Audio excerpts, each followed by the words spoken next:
Now come to the question number 2. Find the coordinates of point of trisection of line segment joining 4, -1, -2, -3. Find the coordinates of point. ये तो हमें पता चल गया, question में हमें फाइंड करने हैं कोऑर्डिनेट्स. किसके coordinates? Point of trisection. Trisection means वो पॉइंट जो 3 पार्ट में डिवाइड करे. आपने एक बाइसेक्ट वर्ड सुना हुआ है. बाइसेक्ट मीन्स होता है 2 पार्ट में डिवाइड करना. ट्राइसेक्ट मीन्स होता है 3 पार्ट में डिवाइड करना. मीन्स अगर आपके पास एक लाइन है तो वो 3 पार्ट्स में डिवाइड होनी चाहिए ऐसे. फर्स्ट पार्ट, सेकंड पार्ट, फिर third part. Line segment joining 4, -1 and -2, -3. अब इस क्वेश्चन को करने के लिए आपके पास सबसे पहले रेशो का होना ज़रूरी है. जब आपके पास रेशो होगी तभी आप कोऑर्डिनेट को फाइंड कर सकते हो. तो पहले हम डिस्कस करेंगे कि ये ट्राइसेक्शन जो गिवन है इसको हम कैसे सोल्व करें. अब इस क्वेश्चन में ट्राइसेक्शन की बात हुई है तो पहले मैं आपको ट्राइसेक्ट वर्ड का मीनिंग क्लियर कर देती हूँ. सपोज़ करो आपके पास एक लाइन सेगमेंट है ए बी. इसको ट्राइसेक्ट होना है. ट्राइसेक्ट मीन्स इसको 3 पार्ट में डिवाइड होना है. तो 3 पार्ट को डिवाइड करने के लिए इसके ऊपर 2 पॉइंट होंगे. अगर मैं एक पॉइंट ड्रॉ करती हूँ तो इस लाइन के 2 ही पार्ट हुए, A P and A P B. Trisect के लिए एक और पॉइंट का होना ज़रूरी है, क्यू. अब ये देखो, ये लाइन 3 पार्ट में डिवाइड हो रही है. यहाँ पे एक पार्ट आपका ए पी है, सेकेंड पार्ट आपका पी क्यू है, थर्ड पार्ट आपका क्यू बी है. तो आपको कोऑर्डिनेट यहाँ पर किसके फाइंड करने हैं? पी के भी फाइंड करने हैं आपको और क्यू के भी फाइंड करने हैं. तो पी कोऑर्डिनेट को फाइंड करने के लिए हमारे पास रेशो का होना ज़रूरी है. सेम हमारे पास क्यू पॉइंट के लिए भी रेशो का होना ज़रूरी है. अब रेशो हमारे पास कैसे निकल के आएगी, अब आपको ये ध्यान से देखना है. तो रेशो इसमें देखो कैसे आएगी. यहाँ पे एक वर्ड गिवन है, हमने कुछ ना कुछ ऐसा गिवन होगा जिससे रेशो आएगी. यहाँ पे हमें ट्राइसेक्ट गिवन है. ट्राइसेक्ट का मतलब होता है 3 इक्वल पार्ट्स. यानी कि ये जो आपके पार्ट्स हैं A P P B and A P P Q and Q B, ये तीनों इक्वल हैं. तो जब 3 चीज़ें आपस में इक्वल होती हैं उनको हम लेते हैं 1. इसको भी हम 1 लेंगे, इसको भी 1 लेंगे और इसको भी 1 लेंगे. अब 1 क्यों लेंगे? सपोज़ करो A P P Q Q B तीनों आपके 3-3 सेंटीमीटर के हैं. 3 3 3 मीन्स एक लाइन आपकी 9 सेंटीमीटर की थी, वो 3 पार्ट में डिवाइड हो गई. तो तीनों पार्ट आपके क्या आएंगे? 3 3 3 आएंगे. अब रेशो को जब आप कैंसिल करते हो 3 1 3, 3 1 3, 3 1 3, तो कैंसिल करके आपके पास क्या आएगा? 1 1 1 आएगा. Means A B line segment की लेंथ जो भी हो, अगर उसके 3 इक्वल पार्ट्स हैं तो वो पार्ट्स हमेशा कैंसिल करके हमारे 1 ही आएंगे. अगर यहाँ पर 5 5 5 ये होता तब भी कैंसिल करके हमारा आता 1. तो इस चीज़ का आपको ध्यान रखना है.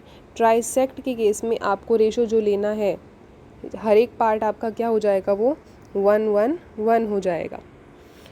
अब यहाँ पे हमारे पास था ए पी क्यू बी 1 1 1. अब आप पी का रेशो चेक करेंगे कि पी का रेशो आपका क्या आएगा. अब आपको क्यू को नहीं देखना है, यहाँ पे आपको ओनली पी को देखना है. तो पी से पहले वाला पार्ट आपका ए पी है, पी के बाद वाला पार्ट आपका पी बी है.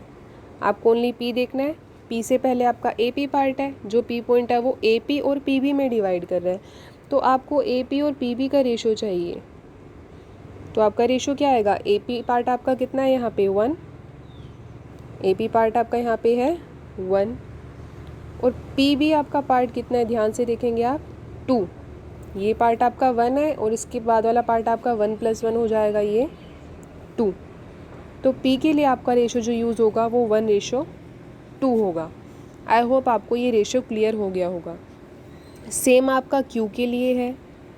अब क्यू के लिए आपको पी को नहीं देखना है यहाँ पे. अब हम पी को नहीं देखेंगे,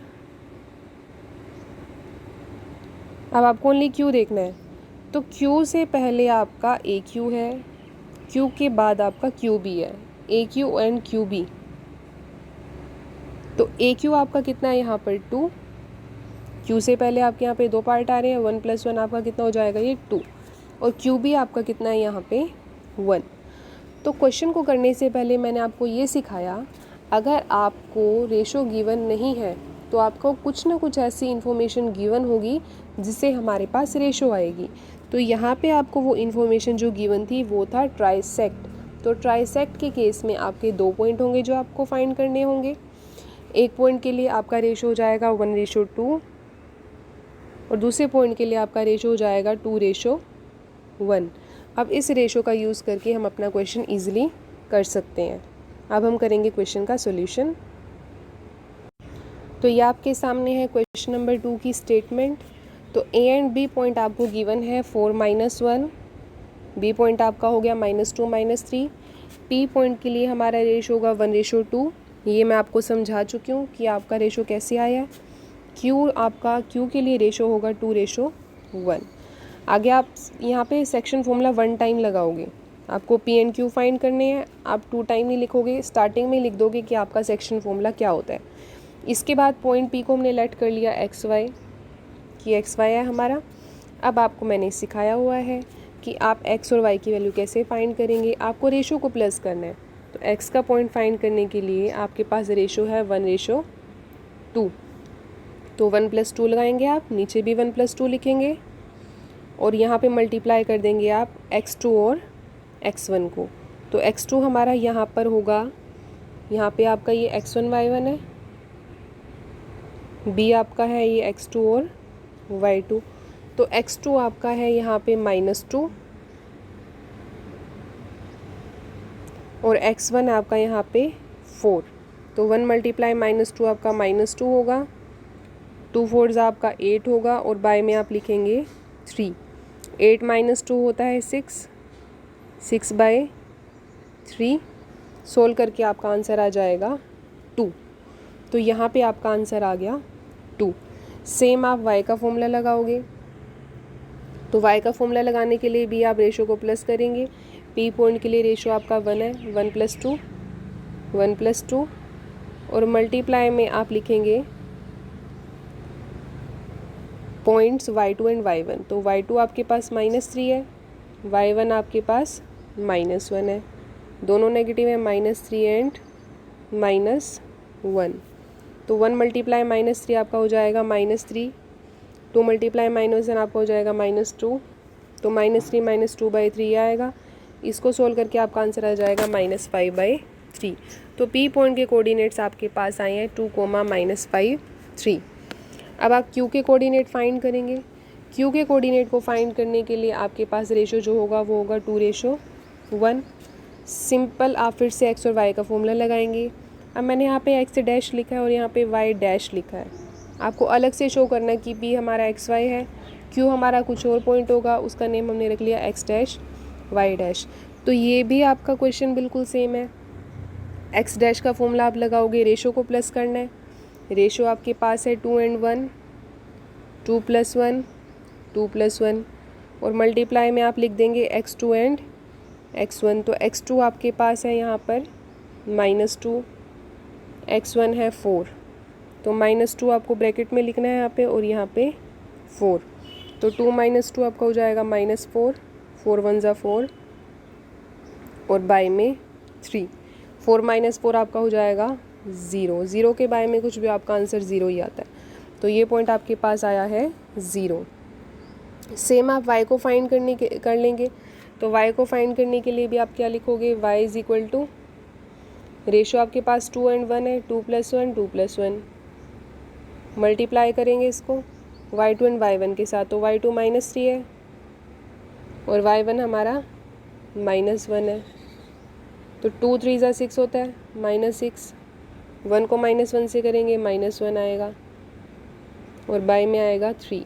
माइनस प्लस माइनस माइनस होता है, तो -6 - 1 आपका आ जाएगा -7/3।